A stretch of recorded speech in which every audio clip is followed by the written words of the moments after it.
Hello everyone, this is David Politis, the founder and CEO here at BetterCloud. We're going to get started with our webinar today. Thank you all for joining. And like I mentioned a couple times, for those that have been on the webinar waiting, we're going to be holding the conversation around this webinar is going to be held in Better IT, which is our Slack community for IT focused, the forward-thinking IT professionals. So we're going to be holding the conversation there. We'll be taking questions there. So if you want to head over there, betterit.cloud, you can get set up and join the conversation there.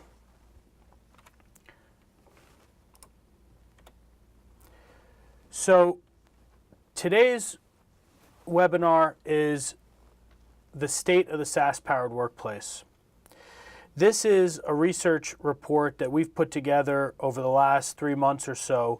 Our research team went out, collected information that's been published by the various analyst firms and various media outlets, and we conducted a survey of about 2,000 IT professionals from our community, and we combined all of that together to present this report to you and to the market about the state of the SaaS-Powered Workplace.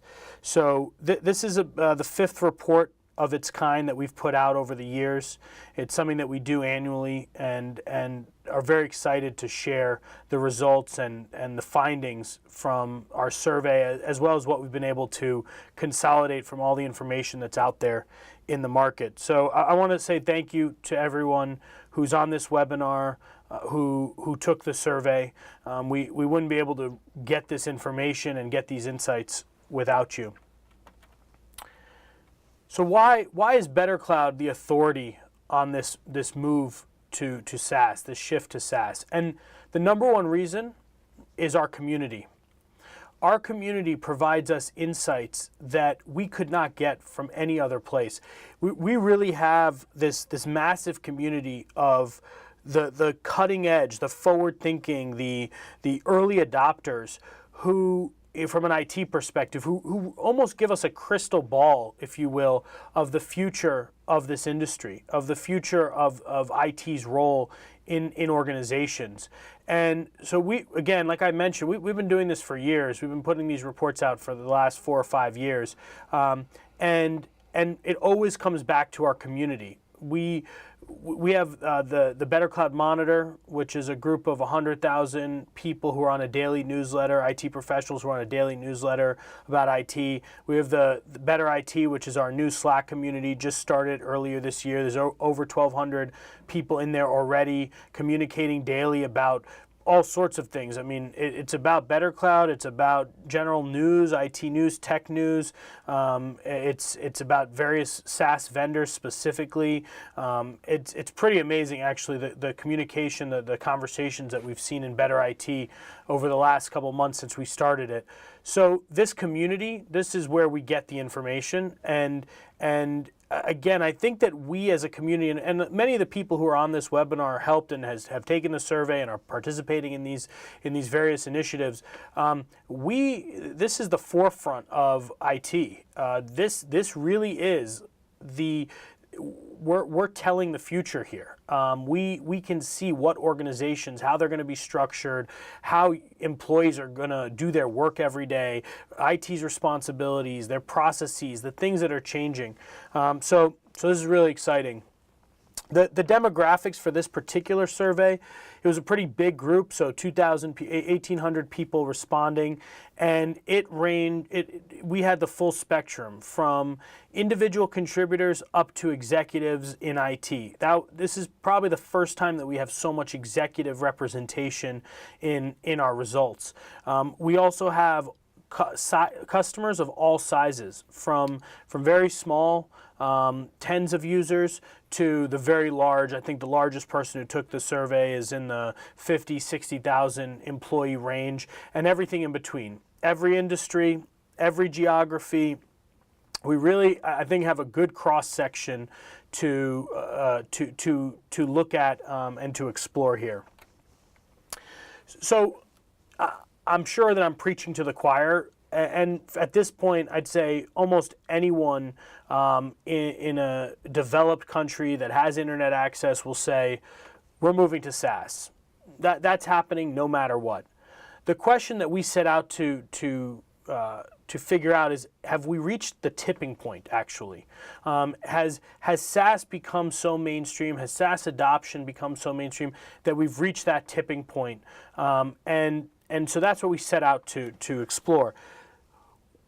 There's no question, and you could see this, media outlets every day are talking about the fact that the vendors, the software vendors, they're no longer building on-premise software. The companies that have been around for 20 years, 30 years, have been building software for all these years, they've stopped building on-prem software across the board. And they're either doing that because internally they've focused their efforts on building new SaaS products.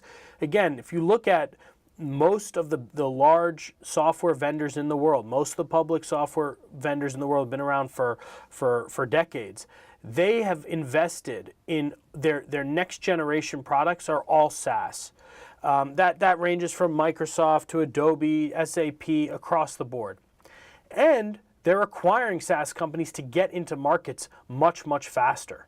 And so you're seeing this, and I believe, and I've been saying this for the last 2 years, actually last year when we did this same report and we did this webinar, I said there's going to be consolidation. The large companies are going to continue to buy the SaaS companies, the smaller SaaS companies, the startups, because they need to get into these markets faster. They don't necessarily have the DNA to build these SaaS products as fast as they'd like.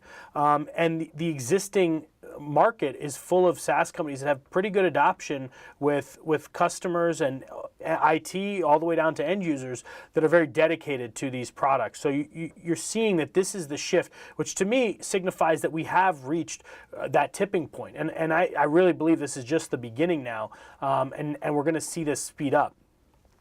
Maybe the most important indication that we've reached the tipping point is SaaS is now considered the system of record for pretty much any sensitive, any critical data in an organization.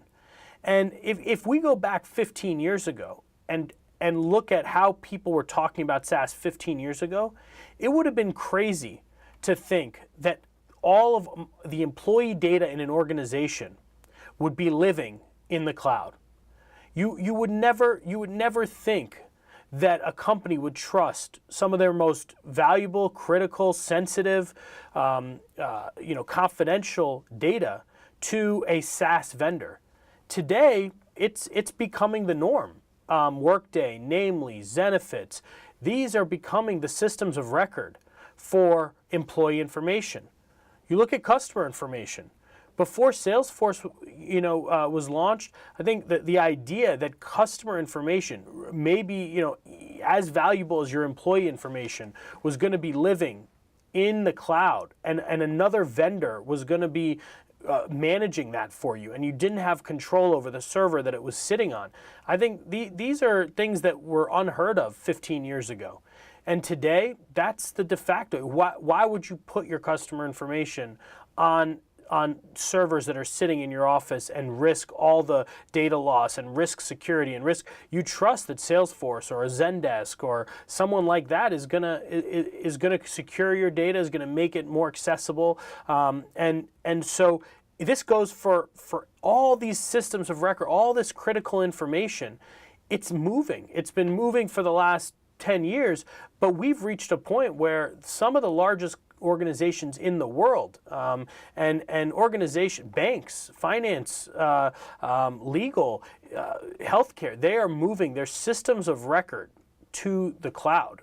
I mean, you talk about electronic health records, you talk about things like that moving to SaaS vendors. I mean, that we have reached a tipping point now.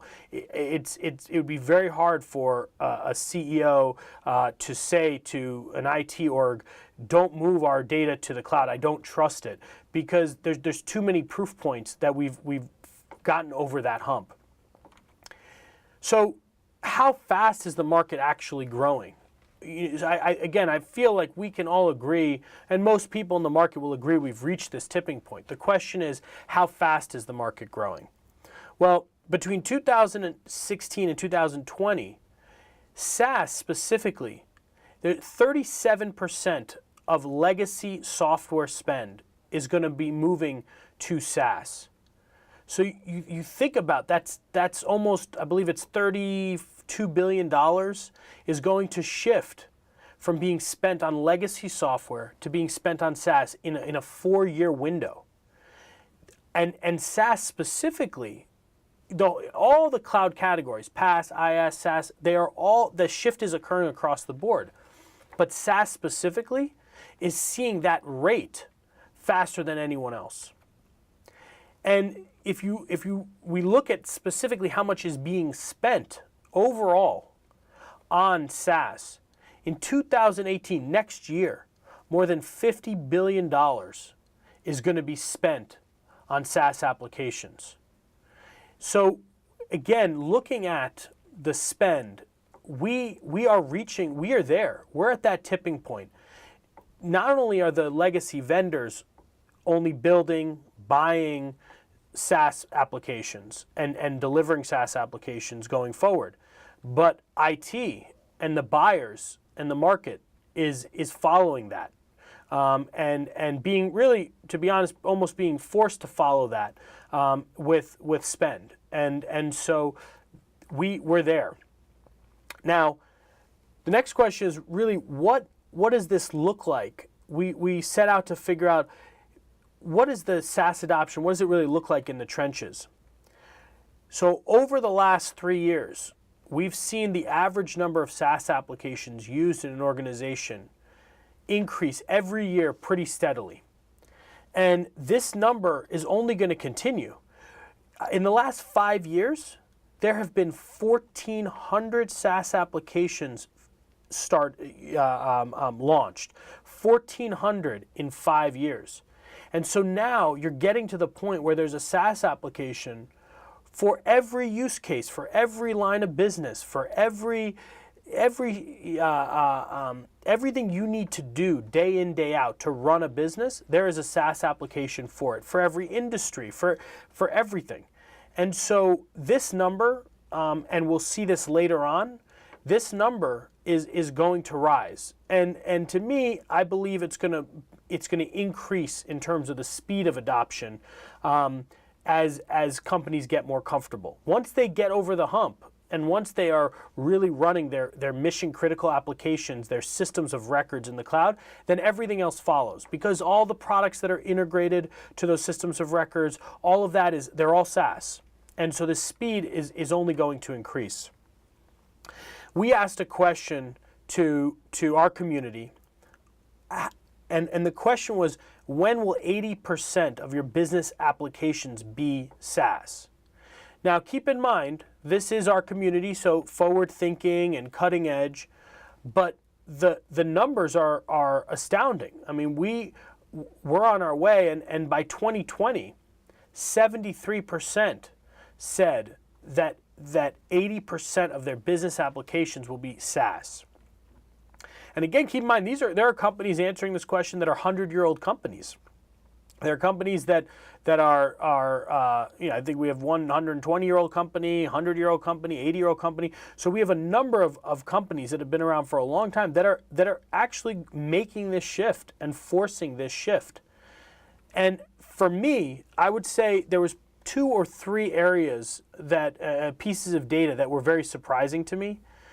The one that was really interesting here was that the large organizations, the organizations that have more than 1,000 employees, they're not lagging as far behind as, number one, I thought they would. And number two, as we've seen in previous surveys, we've seen a very big lag between the enterprise organizations and the SMBs, the mid-market organizations. And that gap is starting to narrow. And for me, that again, I believe it's proof that once you've reached that tipping point, once the systems of records are SaaS, once you've gotten there, once you're comfortable with the way that you have to spend, the way you budget, the ongoing recurring costs that you have for subscriptions for SaaS, once mid-market enterprise organizations are comfortable with that, the speed increases there, and arguably, potentially, they have bigger budgets, they have more lines of business, they can get there. Actually, it's challenging from a process perspective, but they're getting there, and they're getting there pretty quickly.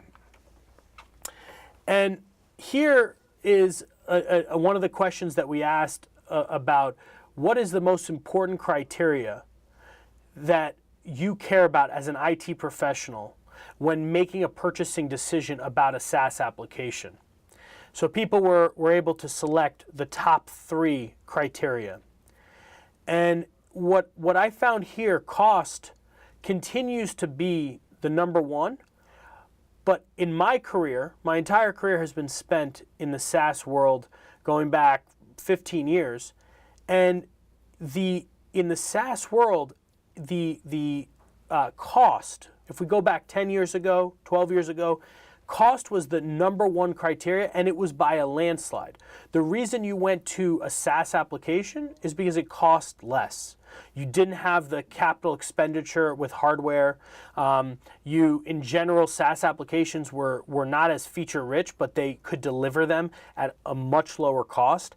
And so cost was always the number 1, but by a landslide.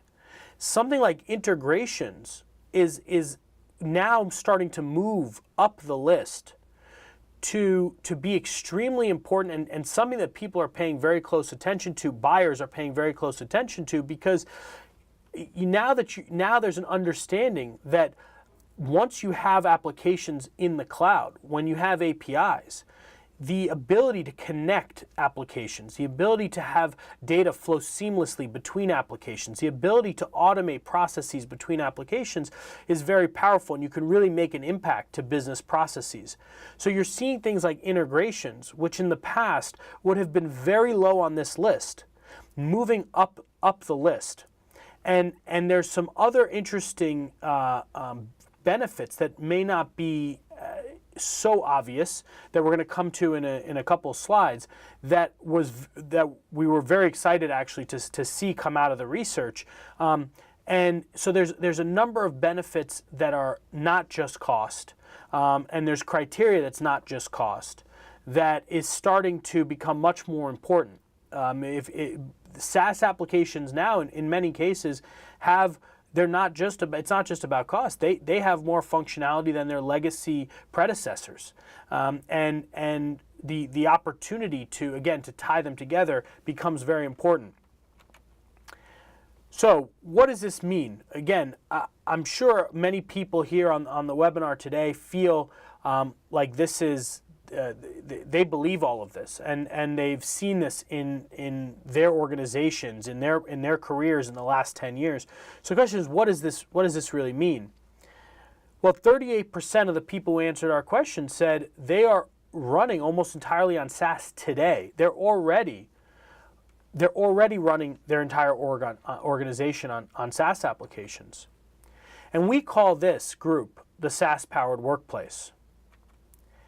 When you think about a group like this, 80% of their business applications running in the cloud, really all they need is a browser. Their users need really is a browser and a good internet connection. With a browser, good internet connection, you can really run your business, and your users can come in every day, and you can give them a different device every day. Really shouldn't matter. You can give them a Chromebook. Really shouldn't matter. I operate 100% off of a Chromebook, 100%. And I'm starting to see more and more examples of organizations that are rolling out Chromebooks that have a browser, have the internet connection, and that's really what they need in order to run the business, because their users are accessing everything in the cloud. And this particular group, so now we're talking about the SaaS-powered workplaces, the ones that say that 80% of their SaaS applications are, 80% of their business applications are SaaS. They use an average of 34 SaaS applications. These are some of the names that we see mentioned when we ask the questions of what's being used. These are some of the most popular SaaS applications that we see being named. 34 SaaS applications. Again, that's because today there are now applications for every small use case that you can imagine. And these SaaS vendors are doing that one thing extremely well. Versus the way that it used to work, and we've talked about this at length in our research reports, on the monitor, in our writing. We talk about this a lot. We've gone away from these homogeneous environments where you would make a decision to go with a single vendor and you would basically just buy everything from that single vendor. Whether it was the best solution, you really didn't have a choice. You were really buying a bundled solution because it came from a single vendor, and you were putting up with software.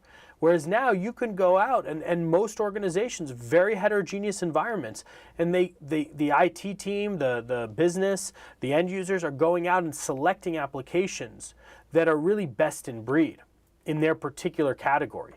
And it's creating these very interesting heterogeneous environments with, to this example, 34 applications being used on average.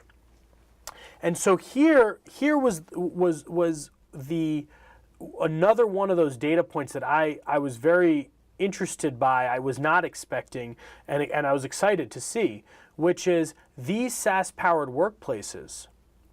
They're saying, we asked the question of, do your SaaS applications help attract better talent? By having these SaaS applications, do you attract better talent? Do you improve employee satisfaction and retention? Do you improve communication? So what are the benefits to your organization?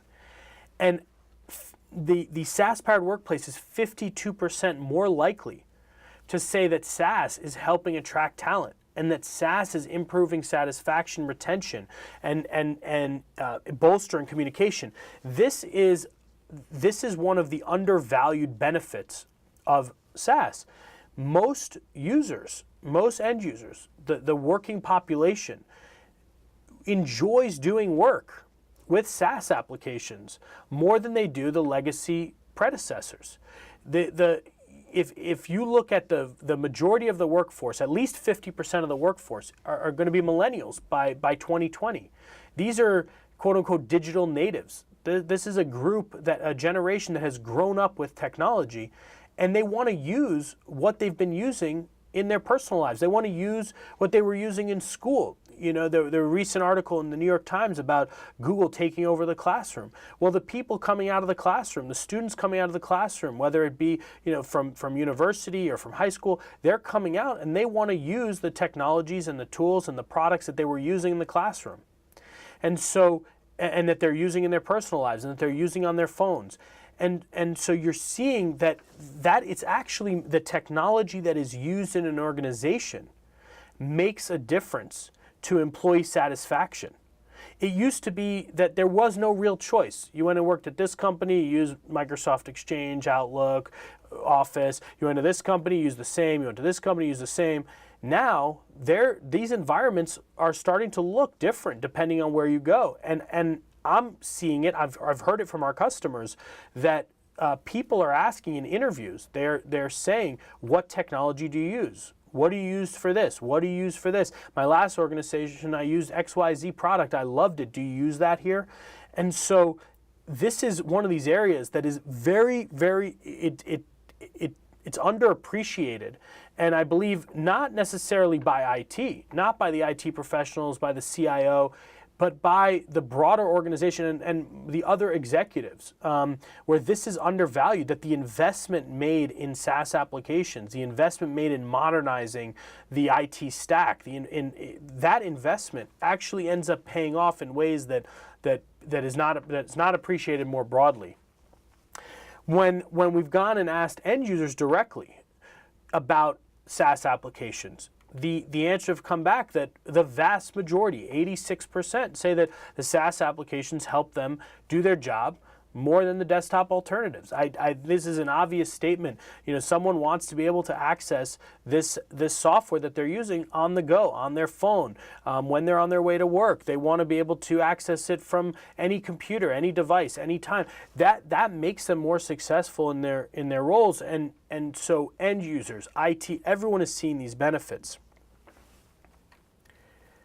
So there's no question, right, that the benefits are real, and that they're clear.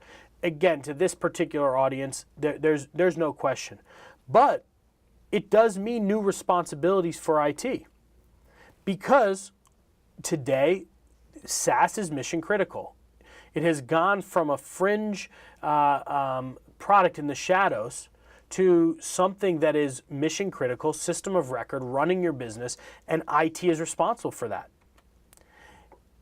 Going back 5 years ago, shadow IT, that was the term. That was what everyone was talking about. It was BYOA, bring your own application, and users were bringing in applications into the workplace and deploying them in their mini teams and in their lines of business and not telling IT, and that was what everyone was talking about 5 years ago, and it's definitely still the case today. But that's the challenge. IT had this challenge because the organization didn't give the budget, the approval, the support to make the shift, and so users were taking it into their own hands and bringing applications, and a lot of this still exists out there. And there's a lot of this still exists in organizations that even if they have moved to a model where they support SaaS, there's still shadow IT out there. But in order to be successful, really successful, and for SaaS to be serving as a system of record, IT has to be in control. IT needs to centralize the control, and this is something that people, the end user community in many organizations has been afraid of, I believe, up until today. But IT has to regain control and show the value to the end user community of why they should centralize under IT. This is, and this for many of us, this is full circle. You think about where we were early on. You could not deploy software. You couldn't just bring your own application into an organization.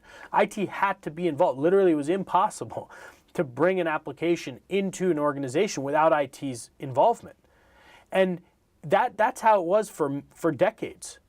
And when Salesforce started to pick up steam, and other organizations like Salesforce in the early 2000s, there was almost a strategy by vendors to go directly into the lines of business, circumvent IT, circumvent security, and that was almost a strategy in order to drive adoption of their products, in order to sell their products. And really, it wasn't until 10 years ago or so, probably the first beginnings of shadow IT being mentioned. That's when everyone started talking about, okay, this is actually a challenge for us, and we need to take control back. And now we're starting to come full circle where most of the articles you read and a lot of the things that are occurring in the news and the hacks and the phishing, all of those things are pointing to IT needing to be really in control of this SaaS-powered workplace, of really all the SaaS applications that are being deployed in an organization, and that can be beneficial. So to me, this for me is is the best way that I can think to describe to the market why I believe that IT needs control. We're coming full circle now. In order to deploy one of these platforms that's your system of record, you want IT involved, you want security involved, you want to make sure it's integrated into all the other applications that you're using. You want data flowing between these applications, and the only person who can really do that is IT. So we're starting to see that the percentage of applications that are managed by IT are definitely increasing. When you look at the market as a whole, versus our community of the forward-thinking and cutting-edge IT, we're seeing that IT is managing a larger percentage of the SaaS applications that are in use than the broader community. And that makes sense. And this number is only going to go up. This number is only going to go up. I actually believe the big jump is going to come mid-market and enterprise. It's going to jump in the next 2-3 years. I believe that 42% may end up being 60-70%. There are applications that today are really outside of the purview of IT, even if they know they exist, that I'm seeing more and more examples of that coming underneath the IT umbrella. And with that will come more challenges.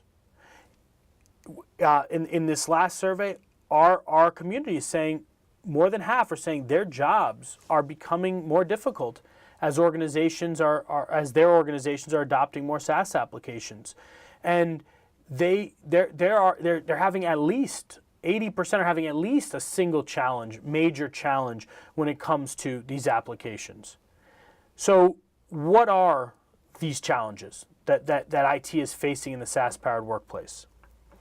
The first challenge, delegating admin privileges. The least privilege model for admins is becoming the norm, and it's becoming it's surfaced up over, I believe, over years now, to a point where there's a realization that we need to be following this least privilege model, and that it's extremely challenging to do with SaaS applications. Many SaaS applications don't have the granularity that you would want in order to provide the least privilege.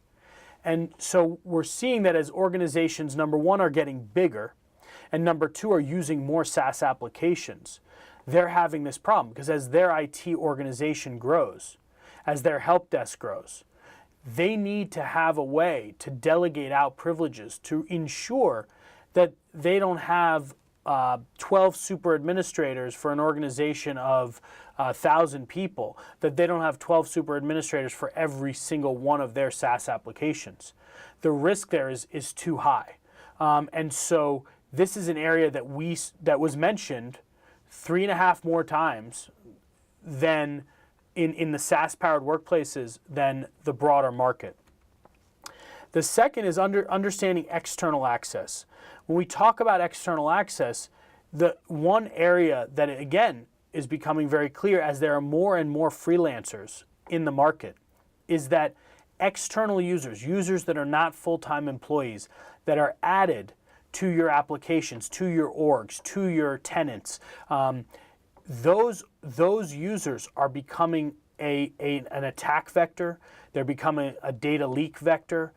And what's happening is that there's not really an easy way to control that particular set of users inside of your org across your SaaS applications. So when that freelancer, that contractor, that consultant is terminated, ends their contract, ends their work, in many cases they still have a lot of the access that they had while they were doing the work. And also in many cases they're not trained the way that employees are trained. And so they become a vector that needs to be controlled. And so that's external access. Automating repetitive processes across applications. We're seeing this more and more, especially as it relates to onboarding, offboarding, but even responding to security incidences. All of those, the sprawl that has been created by all these SaaS applications in this heterogeneous environment. In order to effectively manage and control these environments, there needs to be automation. You cannot build a team big enough to respond to all the alerts that are coming across all the SaaS applications. It's impossible. And so automation is key. And then managing users and assets across these applications, again, because of that sprawl. Managing users and assets just in the day-to-day management and operations of an organization becomes challenging. Finding information across applications becomes challenging.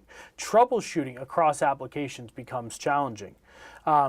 Making sure people have the right access to the right channels and the right groups and the right boards and the right all of those things, that has become more challenging. So across the board, all of these challenges, again, to the point of we're seeing the future with these surveys and with the results and with the answers you've given us. We're seeing the future here. The SaaS-powered workplaces are saying that they're 3 times more likely, 2 times more likely, 2.5 times more likely to experience these challenges as they start deploying more SaaS applications. And so these are the challenges that are coming for IT. And for IT to succeed, really, and they have to evolve. And the profession has to evolve, in my opinion, and the structure and the orgs have to evolve. Number one, roles and responsibilities, they're changing, and there has to be a comfort with that change. The decentralized approach that has been happening, some of it because of shadow IT, some of it because of org structures, that has to come back into this centralized IT organization. And it doesn't make sense anymore to have an organization where one team is responsible for messaging, and one team is responsible for collaboration, and one team is responsible for this. There has to be centralization of responsibilities. IT is really on the front lines from a security perspective. Of course, there's still the need and there's still the role for dedicated security teams and orgs, but IT is really at the front lines. You think about phishing, that is on the front lines of day-to-day work that's being done in the email system, whatever email system is application that's being used, and IT needs to be to be responsible for that, and also add value in a way really more as a consultant, if you will. IT should be responsible for consulting with the various departments across an organization, the various people across an organization, about which SaaS applications are the right ones, how to leverage those, new features that are coming out, and how to use those, really making sure to reduce friction in an organization with the usage of these SaaS applications. Process has to change. Going back now to what we were mentioning before around automation, process is going to have to change. There's no way, the number of tasks that are being created just daily, whether it be help desk tasks, whether it be security tasks, whether it just be day-to-day maintenance of these various systems and this vast sprawl, there needs to be a different process in order to handle it. It can no longer be manual. Processes have to be automated, and the processes have to change because if you think about what the reaction was to an incident when IT had complete control and responsibility of the servers that were running the software, that's very different than what you're going to now do to respond to an incident when the data is now living in a SaaS application, and there has to be communication with that SaaS application, with some other vendor, and things just change. The processes have to change, and the idea of just keeping things as they are, because that's what's comfortable, or whatever the case may be, that can't happen anymore. And then ultimately, budgeting has to change. Things are moving too fast in this new world. Having a budget, having a 3-year IT budget doesn't make, in my opinion, and from a lot of the articles that we've gathered and put together, it doesn't make sense anymore to budget the way that they used to budget. Things are moving too fast. Needs are changing too quickly. Things are no longer so much project-based, but much more product-based. New products are coming out all the time. There's the pace of innovation. It's happening too quickly. And unless budgets change, there's going to be major gaps. And there's going to be, on the other side, a lot of waste. when doing deep dive with some of the survey respondents, we dug into where is budget being spent and how is it being spent, and the amount of waste right now on products and tools and systems to manage and control and monitor legacy systems that are no longer necessary. There's a lot of waste. On the flip side, the amount that is being spent on applications, tools for the modern workplace, those budgets are not big enough. And the budget has to shift faster and has to be more nimble, because the way that it's been working is it's just not going to work anymore. There's no longer this 3-year upgrade cycle for the new version of Office, or for the new version of Exchange, or there's no longer like that. Things are moving very fast, and the budgets have to go along with that. So I just want to quickly ask a poll here. If everyone can, I'm going to put this on the screen. So I just want to get a quick pulse of the 3 areas I just went over, the 3 areas of evolution. What do you think in your organization is going to be the biggest challenge? Okay, great. So as you can see, interesting. So as you can see, process is actually the number 1. The majority of you answered processes, which I actually thought that roles and responsibilities was going to be number 1 here. So that's interesting. I guess a lot of the processes are so built into organizations, documented, and yeah, this is interesting. Well, thank you very much. Let me come back to my slides here. So if I leave you with 5 key takeaways, SaaS is happening. And by the way, these takeaways, this for many of you, I may be preaching to the choir. For others, this may be a presentation that you can use to go to your executive team and get buy-in, to go to your manager and get buy-in for something that you want to do.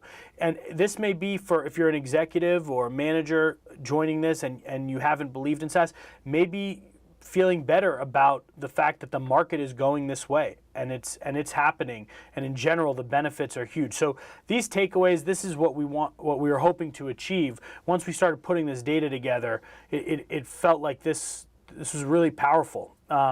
SaaS is happening. There's no way that this is stopping. I mean, this is, for the next 20 years, this is the technology that's going to be used in the workplace. There may be new technologies. Maybe email will go away and something will replace it. Maybe something else, but it will be SaaS applications that are being used to run businesses for the foreseeable future. And with that, there's a new kind of workplace. A workplace that's running 100% on SaaS, that's a new kind of workplace. It's changing how people work together. It's changing how people collaborate. It's changing what you really need in order to do your job every day. It's changing where you can do your job from. The benefits are huge, and some that again may not be many that you may not assume are in place, which is an example of attracting better talent. Again, I was very excited to see that, because I believe that. I think that this next generation of workers and even the current generation, I mean, if you really give these SaaS applications a chance and use them, it's at a completely different level. There's always going to be pushback to the poll question. If processes are in place and people are used to sending Word files back and forth, V1, V2, version 2 final version, if people are used to that, then it's going to be hard. But once you get out of that, it changes the way that an organization works, and therefore the satisfaction and retention of employees. With that, for IT, for you, it's going to create new challenges. There's no question about that. taking control of dozens of SaaS applications, that's going to create new challenges no matter what. And in order to adapt and in order to be successful in running one of these SaaS-powered workplaces without having security issues, without having upset quote-unquote customers, in order to do that, things are going to have to change. The roles, the responsibilities, the budgeting, the processes, these things are going to have to change. But it's positive. It's positive. I've heard a lot over time that there's a fear factor around IT and job security, given that you no longer have to deploy a server and you're no longer in charge of doing upgrades and maintenance. I actually believe that job security for IT is more real today than ever before. It's more complex to tie all these SaaS applications together. They're changing literally every day. It takes time to do training, change management, keep people up to date. Security is much more challenging. IT, the job security is there. In I believe it was last year's survey, we found that through some research, we found that that pay has been going up steadily, and in the last couple of years, really increased in terms of the pace of the pace for IT professionals. Bonuses have gone up for IT professionals. The value to every organization is a technology company at the end of the day. And the person running that and the team running that and that's IT. And so that's these are the big takeaways from our research. So quickly about BetterCloud, in case you don't know who we are, we're a multi-SaaS management platform. We enable IT to run the SaaS-Powered Workplace, to control the SaaS-Powered Workplace. Been around for about 5.5, 6 years at this point. We've got thousands of customers who use our product every day, and so obviously very passionate about this in a more broad sense. And if you have any questions or thoughts or anything, even any opinions on what I shared today, I would love to hear it. Feel free to email me, dave@bettercloud.com, with anything you want to see our product. I'm happy to show it to you. You want to share some insights that we can add to the next one of these, happy to do that. So thank you very much for that.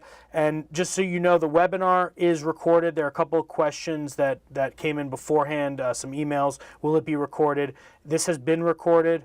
We're going to be sending the webinar recording as well as a full report that has this presentation, all these slides, all this data. We'll be sending that tomorrow afternoon via email. So you'll get the webinar, the recording in case you want to share it with anyone.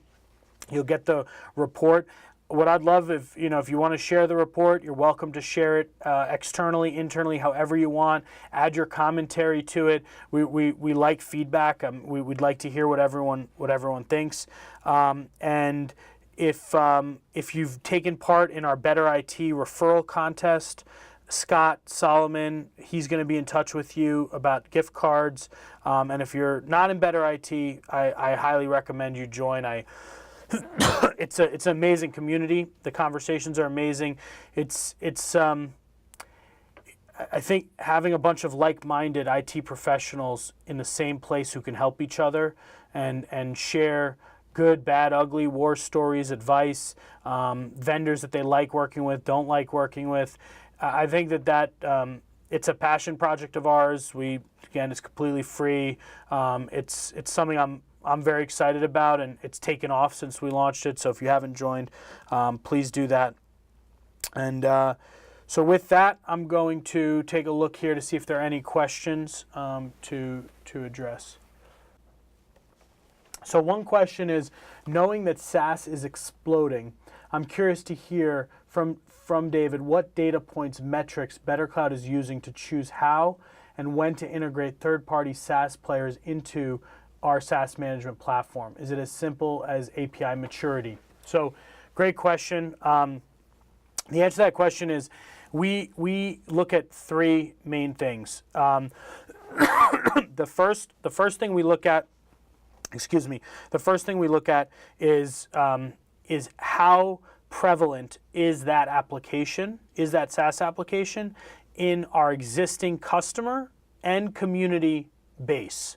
So we, through these surveys and through conversations, we're constantly asking to see which applications are in use, and we're collecting that information, and the first thing we want to look at is how prevalent, how popular is that SaaS application.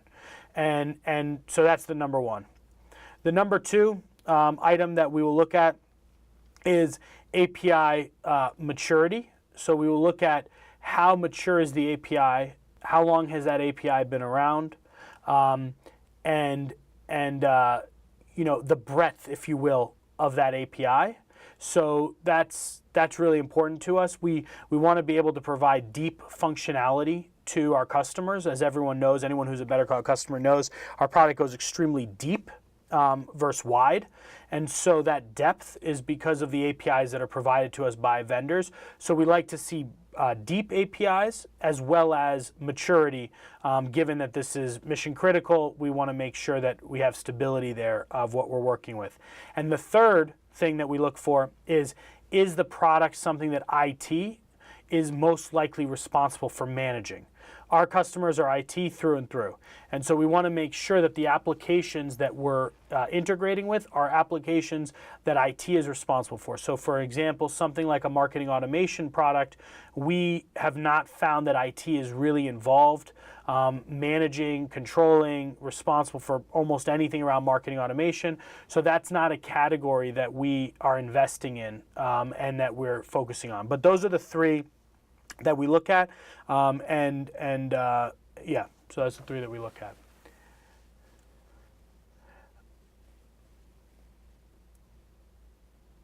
So next question, hearing that thousands of SaaS apps are out there reminds me how the auto industry began with tons of manufacturers which eventually whittled themselves down to the big three or so.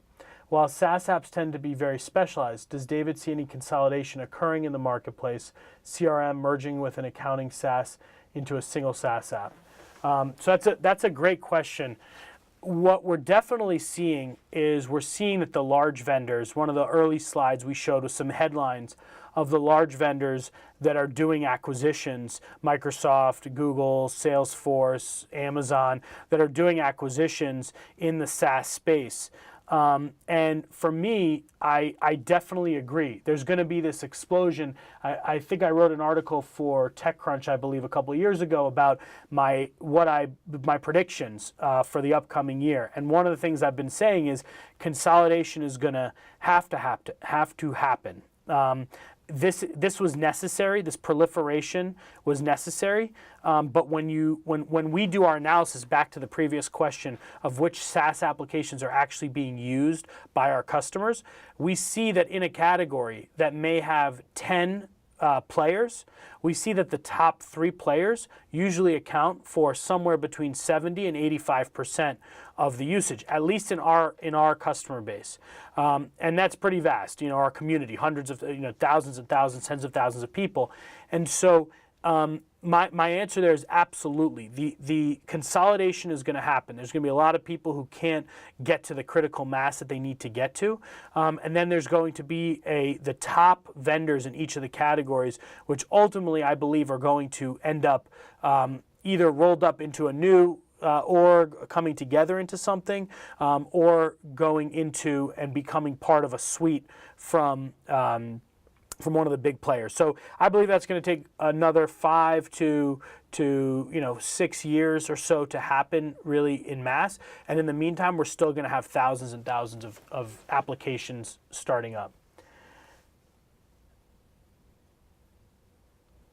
So the next question is, how do you centralize and maintain control across a myriad of apps when they don't flow data into a central location effectively? Great question. So that is something that what I believe is also kind of, you're seeing this now. If you look at the SaaS control plane and you look at there are a number of vendors, there's a number of categories that are helping to do that. And so that is what we honestly, I mean, that's what we've set out to do in part by connecting to these various SaaS applications via APIs and bringing that data into a single place for visibility and discoverability, and being able to give people the ability to take action on the data objects across these SaaS applications. But we're also seeing people starting to do that with SIM systems, with something like a Splunk. We're starting to see, this SaaS control plane, identity, CASBs, SIM, multi-SaaS management like BetterCloud. We're starting to see this control plane, if you will, take shape. And I'd say there's about 4 to 5 categories within this SaaS control plane, this consolidation plane, if you will. And so there's going to be, it's not going to come from the individual vendors that are providing the SaaS applications. It's going to come from this set of vendors that is providing that layer, that monitoring layer, that security layer, that identity layer, that management layer. So what I believe is going to end up getting to the point where you have 34 SaaS applications in a SaaS-powered workplace, and you probably have 5 applications that are used to manage, control, monitor, secure that set of applications.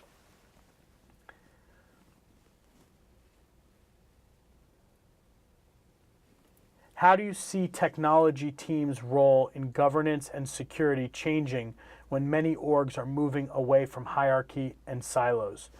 So I think when the technology team's role, for me, even though it's the hierarchy and the silos are getting broken down, what I believe and what I've said is this: it's kind of the golden age for IT, if you will. This is the opportunity for IT to reinvent themselves as a different type of organization, and I really believe, and some of the most successful IT orgs that we work with some companies that you would recognize their names, brand name technology companies, valued in the billions of dollars. What they're doing is they've really turned IT into a true consulting organization, and it's really about being able to be called in to to be seen that way. Though this is important, to be seen that way, to be clear to the org that that this consulting exists, and being brought in as the SEAL team to come into the marketing organization and look at all the SaaS applications and how do we tie these together and what waste do we have here and how do we make your processes more efficient, and really becoming changing the face of IT. So I think that definitely changes are happening to the technology org, but there's still going to be IT. That's going to exist in some, whatever the name is, it's going to exist in some way, shape, or form, and it's the job of the leaders of that group to go into the rest of the organization and say, we're a consulting group now. We can help you. Let us come in and help you with your business processes. Let us help you with the technology choices you're making. We're going to be enablers. We're not going to be detractors. We're not going to be a cost center. We're going to be enablers. We're going to reduce friction day in, day out so your team can be more efficient and be more successful and innovate. So we're pretty much out of time here. I want to thank everyone for taking the time to join today. I really do hope that this was interesting and useful for you. And we're going to be sending this out, like I mentioned, tomorrow. Please email me if you have comments. I like constructive criticism. If you have any feedback on the presentation, on how it was presented, anything like that, please let me know. And we look forward to seeing you on our next webinar. Thank you very much.